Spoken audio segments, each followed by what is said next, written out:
Ayubowan, Vanakkam. I'm Vayoni Dimen. This is Boston Lanka News, bringing you news, views and entertainment from Boston and USA. Nayomi Munaweera, a Sri Lankan-American author, spent months in Sri Lanka witnessing the devastation wrought upon her country of birth by civil war. These experiences led her to write her first novel, Island of a Thousand Mirrors. The book has received rave reviews and was longlisted for the Man Asia Literary Prize 2012, being thus hailed as one of the 15 best books out of Asia that year. Her book won the Commonwealth Regional Prize for being the best book out of Asia in 2012. Nayomi joins us from Los Angeles, California. Nayomi, I think you started to write this book in 2002.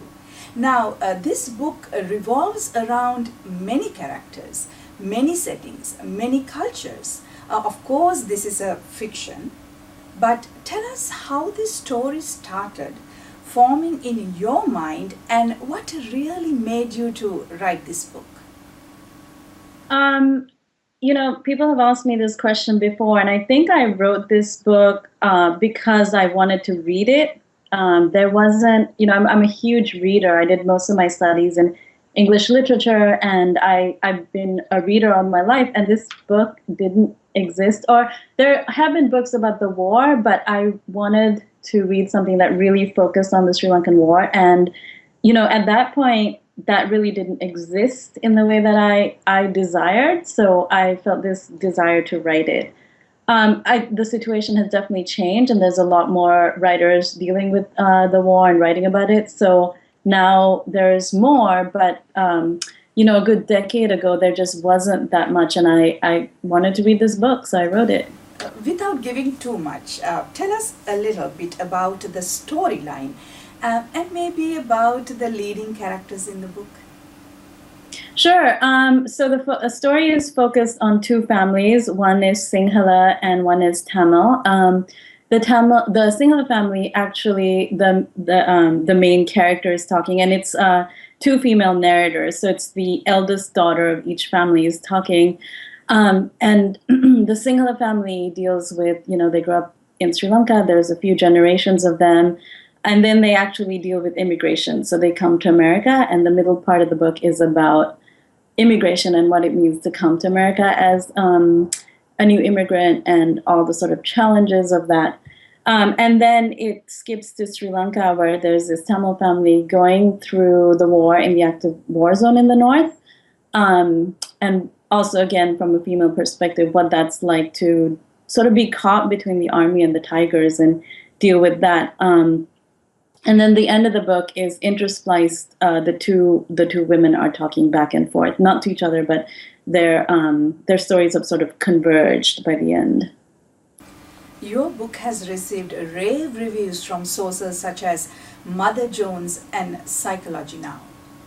When you started writing this book, did you ever imagine that your creative work will get this kind of recognition? Yeah, so earlier in 2013, it was actually longlisted for the Man Asia Award, which is a large Asian award. It was longlisted for that. And then this year, it actually was, it won the Commonwealth Regional Prize for Asia. And the way the Commonwealth works is it's all the ex-colonies. And there's 6 different regions of the world. There's Africa and Asia, the Caribbean, and my book won for Asia, so I'm just amazing, and I'm completely grateful and exalted. I absolutely didn't expect any of these things to happen when I started writing 10 years ago. I actually didn't even think it would get published, so yeah, it's been quite amazing. Nayomi, you have grown up in Nigeria and America, and you are originally from Sri Lanka. So tell us how all that influenced in your formation as a writer and as a person. Yeah, I mean, it's an interesting thing. I left Sri Lanka in 76. My family left when I was 3 years old, and we went to Nigeria, and I was there till I was 12 in 84, and then we came to Los Angeles.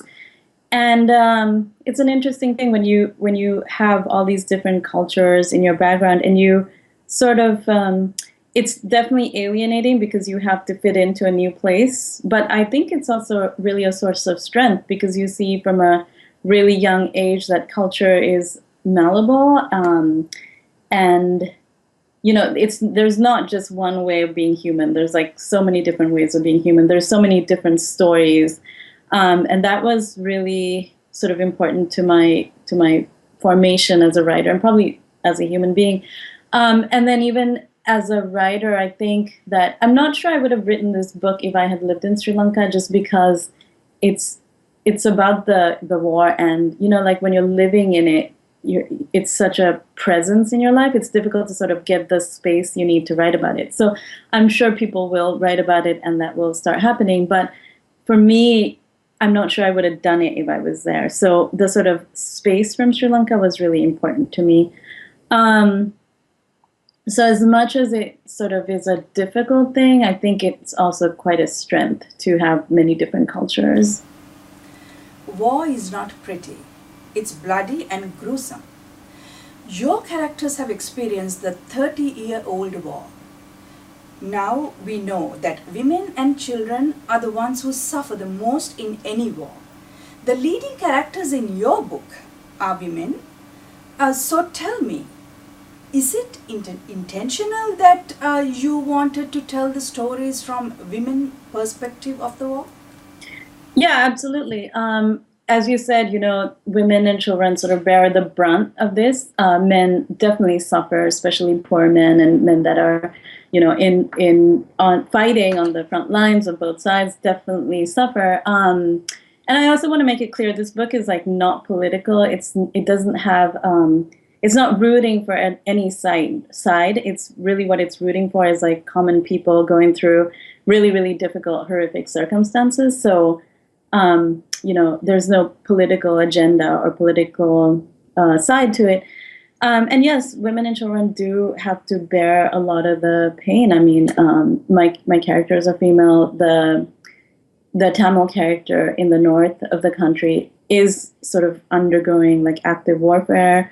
I don't want to give away too much, but she has to carry a lot of suffering because of her placement. Things happen to her that probably would not happen to men in similar circumstances. Um, and yeah, I wanted to write a book about the people that don't have power, because certain people make decisions in war, and then other people pay the price. It's usually not the people that make the decisions that have to pay the price on either side. So I wanted to show how the war affects women and children, and like beyond that, like everyone. I think that whether you live in Sri Lanka or you live abroad or you're diaspora, like the war affects you in some way, and it might be just absolutely traumatic. You might have lost your family. It might have been that kind of trauma, or it could be much less. But even if you're completely outside, I still think there was a price that we all paid. And I sort of wanted to grapple with that. Like, what does it mean to be like in the war? What does it mean to be completely outside and far away? Like, it's still a psychological weight. Yeah. What's your experience of the war? Mostly the Sri Lankan diaspora has a different view about the war as well as post-war than the people who are inside Sri Lanka. What's my experience of the war? I mean, I didn't live through it, and so I'm very aware that I'm writing from an outside perspective. But it's been amazing because this book was initially published in Sri Lanka. It initially came out with a Sri Lankan publisher, so this was a concern of mine when I was writing it. Is like, will Sri Lankans in Sri Lanka accept it? Will they find resonance? Will it just sound completely outsider? But I've been really lucky and blessed because it's been quite well received in Sri Lanka. So I'm not sure that the point of view is hugely different. I mean, my only point of view, if there's such a thing, is that people suffered. And I think pretty much everyone can agree with that. I don't think that's any sort of controversial thing to say. Yeah, and then beyond that, like I've actually spent time recently in Sri Lanka. I was there all through February and March, and I was there teaching writing workshops with Shyam Salvadore, who is another amazing writer that if you haven't read, you should read him. And what Shyam and I did was we threw these writing workshops called Write to Reconcile, and we had 24 youth from all over the country come together for 2 residential workshops, and we taught them how to write, and what the stories we were getting were about war and trauma and race and ethnicity and all this really interesting stuff that usually doesn't get talked about in Sri Lanka. And we're putting together an anthology. So, watch out for that. It's called the Write to Reconcile anthology. And so I'm not sure that there might be differences of opinion because, of course, like if you're living through the war, you might feel quite differently than if you didn't. But at the end of the day, it's just the acknowledgement that people suffered. And what do we do with that now, I think, is the much more important question. Like, how do we attempt to heal those wounds? Like, how do we give back? Those are much more important questions, I think, than, is there this huge divide? When is your book going to be released in USA? If somebody wants to buy your book, how could they do that? So the book was initially published in Sri Lanka in last year, 2012. So there's a Sri Lankan edition, which is available in Sri Lanka. There's an Indian edition available in India. It just got bought in America, so it won't be available in America till March. And then in March, it will be in bookstores, and there will be, I'll have a tour and all of that. So if you can pick it up in Sri Lanka at any of the bookstores. Barefoot has a bunch of them, or you can wait till March in America. That concludes our news edition. We meet you again with another news edition of News, Views and Entertainment from Boston and USA. Till then, goodbye.